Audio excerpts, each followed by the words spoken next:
Welcome into Arsenal Report. Very exciting news with the Mikel Arteta press conference today that he pretty much all but said that Arsenal will be in for Rodrigo this summer. And as Real Madrid pick up this pursuit of Nico Williams, which seems to be escalating quickly, almost in a way that they just want to beat Barcelona to the punch, it may work out very nicely for Arsenal and Mikel Arteta. Rodrigo available for 70 million to 80 million euros, which seems like a lot, but in today's market for a player of Rodrigo's level, it's kind of like a cut price deal. I mean, this is a player they were talking about 110, 120 million euros last summer. So that's a big discount. I mean, that's a 33% discount on Rodrigo.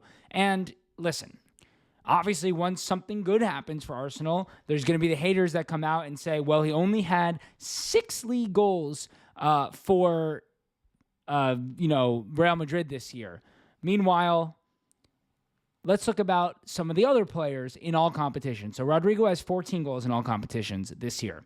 Kvaratskhelia, who everybody wanted, 11 goals in all competitions between PSG and Napoli. Rafael Leao, who people like, 12 goals in all competitions. Nico Williams, who everyone's like is better than Rodrigo, 11 goals in all competitions. And keep in mind, playing in the Europa League, not the Champions League. And Jamie Bino-Gittins, who I'm actually a huge fan of as well, 12 goals in all competitions. So it doesn't really seem like the argument is very even-sided here. People just love to hate when something good happens. And also, everybody's saying Lamine Yamal should win Ballon d'Or this year. Well, he has 9 goals in the league to Rodrigo's 6. So 3 goals off the Ballon d'Or winner's league tally isn't so bad, in my personal opinion. And not to mention, Rodrigo would mostly be playing left wing. And in his career, 12 matches on the left wing, on the season, 12 matches on the left wing, he's got 6 goals and 6 assists. So it seems like a pretty good fit for Arsenal and a great opportunity. And it's also just about the kind of player you're bringing in, the kind of recruitment it is. That makes a difference. Like, attracting Real Madrid players makes a difference. It's an Ozil or Alexis type of signing, which was so exciting for us when it happened. And this would be that level signing. Some not so good news from that press conference, in my opinion, is Thomas Partey. Mikel Arteta said openly these words, that he wants Thomas Partey back next year. They want him on a 1+1 deal, so a 1-year deal with an option for a 1-year extension. Seems like mixed reports between 100 and 150K per week base salary. There's no way Thomas Partey accepts 100K per week base salary, maybe 150 with incentives. He's making more than that right now. It appears that from Saudi, he got a massive contract offer that he's not huge on taking. He'd rather stay at Arsenal, but let's see where the money shakes out. I mean, hopefully the agent drives him away. I mean, Arteta said he's one of our best players this year. On the off-the-field issues, like, again, I am not defending Thomas Partey at all. There's no defending anybody who's ever linked with these types of issues, but you'd have to imagine that Arsenal feel pretty confident that Partey didn't do whatever was said he did if they're willing to re-sign him. You just have to imagine. I mean, otherwise, not even from a humanity point of view or morals point of view, why would Arsenal take the risk? The risk wouldn't make sense, right? To be paying a player who may not ever be able to feature for you again. Nonetheless, I would much rather him gone from the club, somebody of this type of, persona. It's not good for the club to be hanging around, the boos around the every stadium he goes to, every time he touches the ball.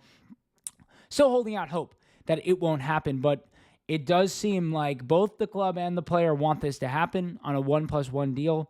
I'm sure Partey would like a 2-year deal, but I can't imagine Arsenal are doing that given the injury risks and the type of wages that he'd be asking for.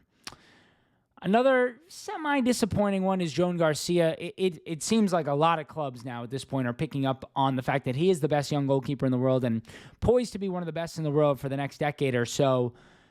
Aston Villa very interested as Emi Martinez looks to be leaving. Newcastle, who have been in the market for a goalkeeper, are very interested.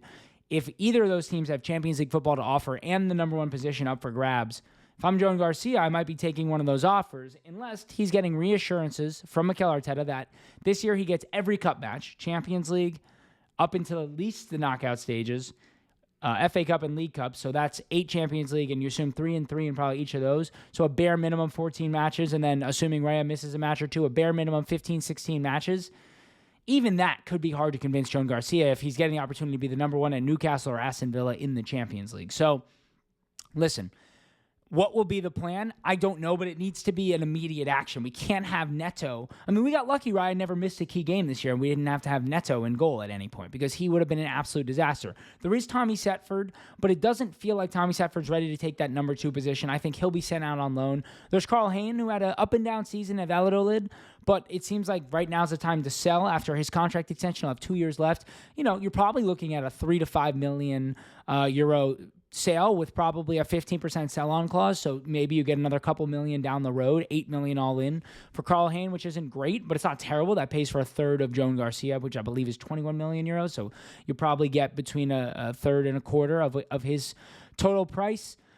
But a number 2 goalkeeper, as crazy as it sounds, is a top priority for this summer because at this point, we were a David Raya injury away from none of the season mattering. And you can't be in that position. Yes, you're not going to get a goalkeeper that is of the level of David Raya. Even when he went down to Ramsdale had to play a few matches, you see a little bit of dip. But you can't have the dip to where if Neto had to come in, how bad that could have been. And then striker. I've seen some reports today that there's a chance Arsenal see a much bigger market in signing 2 wingers, a midfielder, and all those other positions I keep talking about, and no striker, should they not get Sesko or Gyökeres.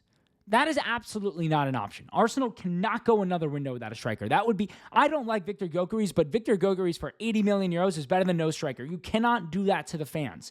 Obviously, in my order, it goes Sesko. Honestly, it would go Watkins, Sesko, Osimhen, Gyökeres, but it doesn't seem like Osimhen's even being scouted by Arsenal at this point. That seems like that ship has sailed. I'm hoping Ollie Watkins is still on that list, but you cannot possibly go to August 1st without signing a striker. Even going to July 15th without signing a striker would be criminal to the fan base.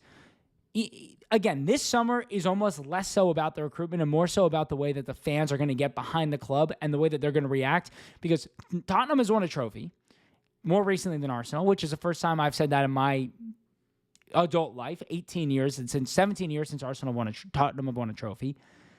That's just ridiculous.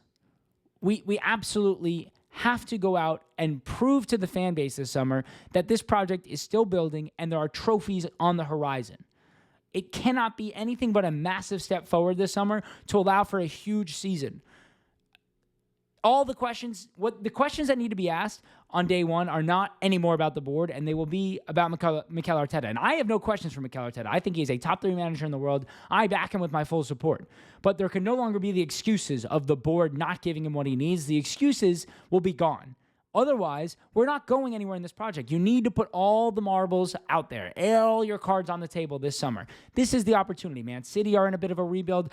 As much as Liverpool just won, I still feel that they're in a bit of a rebuild. Salah's getting older. Van Dijk's getting older. Let's see what they do. Even if they go out, I doubt they're signing Florian Wirtz, so then they're signing probably some other young talent, not Premier League proven players. This is Arsenal's chance to go try and win a double. I'm not saying it has to be a Champions League and Premier League, but a domestic double of any kind. It has to be at least a trophy this year. Like one trophy, if it's not the Premier League or Champions League, won't even be enough. So the board needs to go out and spend the money and get it done. This talk of not signing a striker needs to die immediately. Thanks for watching Arsenal Report. Make sure to subscribe to the channel. We're back every day with videos breaking down the entire transfer window and obviously tactics in the future. But the transfer window obviously is the big thing upon us. Have secured second place in Champions League. Great news. Thanks for watching and make sure to subscribe.